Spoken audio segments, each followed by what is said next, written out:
Saya memprotes itu. Ya, MKD jangan latah menanggapi hal-hal yang dilontarkan oleh anggota dewan. Ya. Bisa-bisa MKD yang dibubarkan. Wow. Anggota Komisi 6 DPR RI dari fraksi PDI Perjuangan, Rieke Diah Pitaloka, dilaporkan ke Mahkamah Kehormatan Dewan DPR RI. Kritik dari PDIP adalah sebuah ironi. Pasalnya PDIP lah yang menjadi inisiatif kenaikan pajak menjadi 12% ini. Ya, karena tidak mungkin ya bahwa kenaikan pajak itu dimaksudkan untuk membuat rakyat menderita. Teman-teman mengikuti cerita ini nggak? Ada Rieke Oneng, PDIP, dipanggil oleh MKD atau lebih tepatnya dilaporkan ke Mahkamah Dewan begitu ya. Karena menolak atau memprovokasi masyarakat untuk menolak PPN 12% yang padahal sudah jadi undang-undang. Ini kemudian sama MKD diproses, tapi dibelain nih sama teman partainya Arya Bima. Bahkan pembelaan dari Arya Bima ini, jangan sampai MKD yang kita bubarin. Ngeri. Saya memprotes itu. Ya, MKD jangan latah menanggapi hal-hal yang dilontarkan oleh anggota dewan. Ya. Bisa-bisa MKD yang dibubarkan. Wow.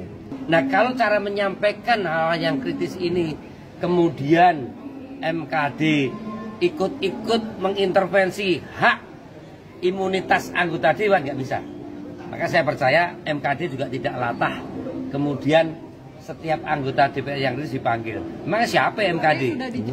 Kalau itu dalam ucapan, di dalam sikapnya mencederai institusi dewan, silakan.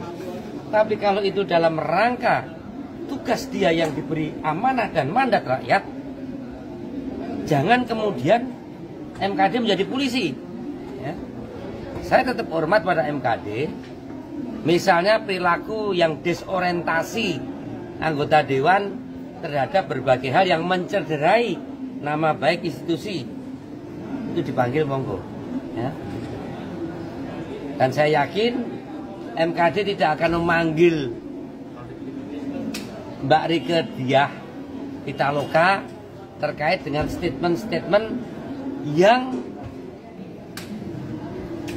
menyampaikan aspirasi masyarakat terkait dengan pelaksanaan penerapan PPN 12%. Silakan saja yang setuju sama yang sudah ya, itu menyampaikan aspirasi sehingga rakyat menjadi cerdas. Yang penting kasih argumentasi. Kalau yang merasa bahwa itu sudah merupakan suatu keputusan DPR dalam bentuk undang-undang, yang disoroti Mbak Rieke setahu saya adalah implementasi timingnya yang mungkin dinilai masih perlu dicermati kembali. Oke, tapi jadi lucu ya. Rieke Diah Pitaloka dan juga Arya Bima berasal dari partai yang sama. Dan partai yang sama pula yang kemudian menyetujui PPN 12% ini disahkan. Karena ketua panjanya, panitia kerjanya waktu itu adalah dari PDIP tentu saja. Dan juga ketua DPR-nya waktu itu adalah Puan Maharani, DPP PDIP juga ketua, apalagi. Jadi aduh, ini bakal jadi bola salju ya. Semakin menggelinding ke bawah tuh jadi semakin besar gitu. Dan yang disalah-salahin waktu itu adalah Pak Prabowo sebagai implementer gitu ya. Orang yang menerapkan undang-undang. Lah Pak Prabowo itu cuman mengikuti undang-undang yang sudah jadi. Kalau Pak Prabowo tidak menerapkan itu ya jelas salah. Berarti Pak Prabowo tidak tunduk kepada undang-undang. Ribet kan? Ribet. Nah sekarang yang bikin undang-undang itu yang tunjuk-tunjuk ya kan. Salah dia gitu. Anggota Komisi 6 DPR RI dari fraksi PDI Perjuangan, Rieke Diah Pitaloka, dilaporkan ke Mahkamah Kehormatan Dewan DPR RI. Rieke diduga melanggar kode etik setelah meminta Presiden Prabowo Subianto untuk membatalkan rencana kenaikan pajak pertambahan nilai atau PPN menjadi 12% pada 2025. Ketua MKD DPR RI, Nazarudin Dekam, membenarkan adanya laporan terhadap Rieke dan menyatakan bahwa laporan tersebut diterima pada 20 Desember 2024. Laporan ini terkait dengan pernyataan Rieke yang dinilai tidak sejalan dengan tata kelakuan anggota dewan. Sementara itu, mantan Menteri Agama Lukman Hakim Saifuddin, yang juga merupakan pengurus Gerakan Nurani Bangsa bersama sejumlah pihak, juga mendesak pemerintah untuk membatalkan kenaikan PPN tersebut. Lukman menilai kebijakan ini justru akan semakin menambah beban bagi masyarakat, terutama kalangan menengah ke bawah yang paling terdampak oleh kondisi ekonomi pasca pandemi. Oke, pertanyaan nih buat teman-teman semuanya.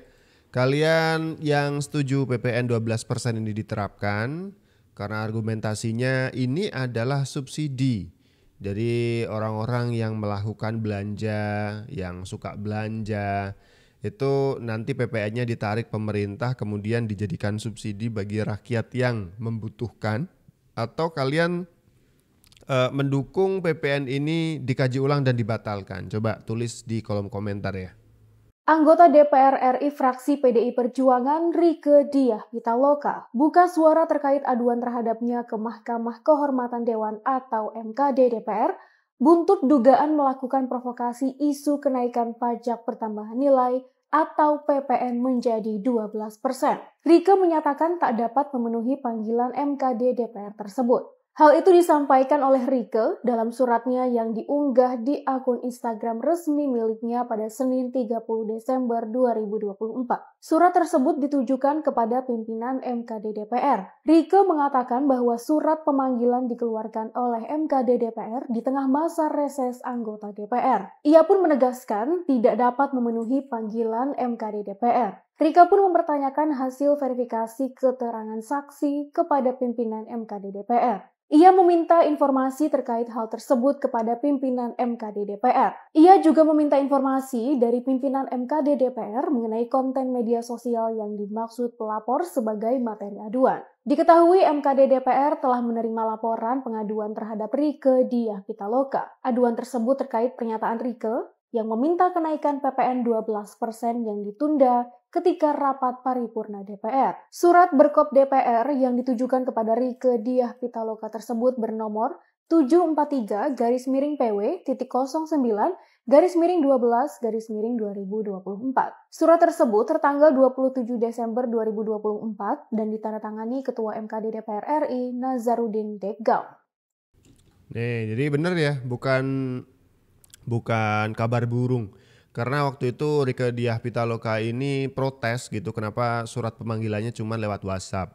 Makanya surat yang dia dapat lewat WhatsApp diposting di Instagram, kalau nggak salah Instagram dari Rieke sendiri, terus nge-tag sama ketua MKD-nya. Ini bener nggak nih surat?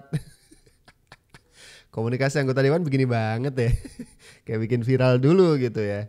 Kan dulu aspirasi dari seluruh masyarakat, dari pengusaha, dari buruh, dan seluruh elemen masyarakat sebelum kemudian memutuskan hal yang sangat krusial ini, walaupun memang itu sudah ditentukan dalam undang-undang. Kritik dari PDIP adalah sebuah ironi. Pasalnya PDIP lah yang menjadi inisiatif kenaikan pajak menjadi 12% ini. Henter menyebut bahwa PDIP seolah ingin lempar batu sembunyi tangan. Mayoritas fraksi PDIP yang mengesahkan, justru kini pemerintah yang dikritik habis-habisan. Jadi kritik semua orang nih lah. Dulu kan Anda yang berkuasa di DPR begitu. Ngebahasnya tuh sama-sama, Anda juga terlibat, apalagi ketua panja dari PDIP, ketua DPR juga dari PDIP. Jangan seakan-akan kalian gak dikasih tahu terus merasa dikhianati, gak ikut-ikutan. Kalian ikut dari awal.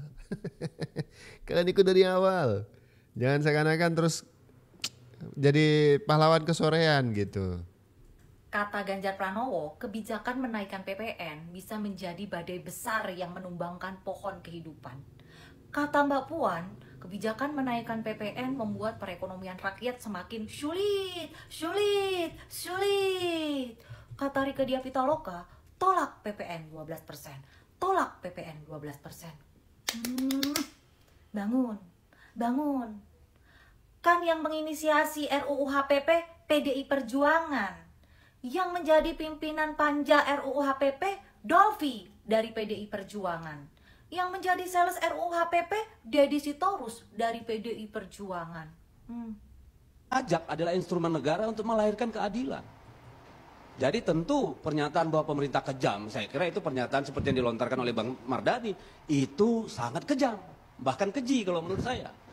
Ya, karena tidak mungkin ya bahwa kenaikan pajak itu dimaksudkan untuk membuat rakyat menderita. Itu dulu kita sepakati.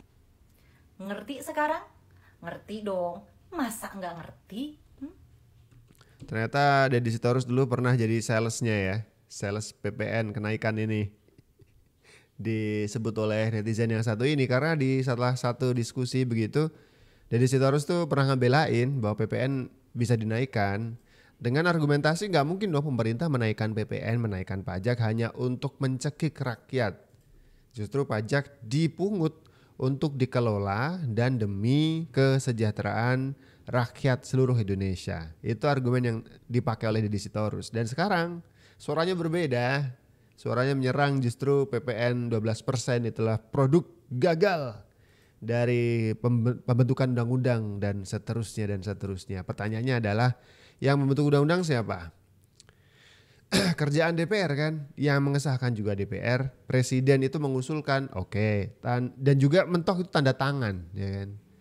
Tanpa presiden tanda tangan, undang-undang tetap bisa jalan. Jadi peran penting dalam pembentukan undang-undang termasuk undang-undang soal PPN 12% ini ya DPR, di mana orang-orang PDIP ada di sana kan gitu. Apakah ini sebuah keadilan? Saya menyampaikan ini karena khawatir bahwa kenaikan PPN 12% yang dimaksudkan sebagai obat justru menyebabkan sejumlah komplikasi. Yang kayak gini nih harus diberi paham. Pajak adalah instrumen negara untuk melahirkan keadilan. Jadi tentu pernyataan bahwa pemerintah kejam, saya kira itu pernyataan seperti yang dilontarkan oleh Bang Mardhani, itu sangat kejam, bahkan keji kalau menurut saya.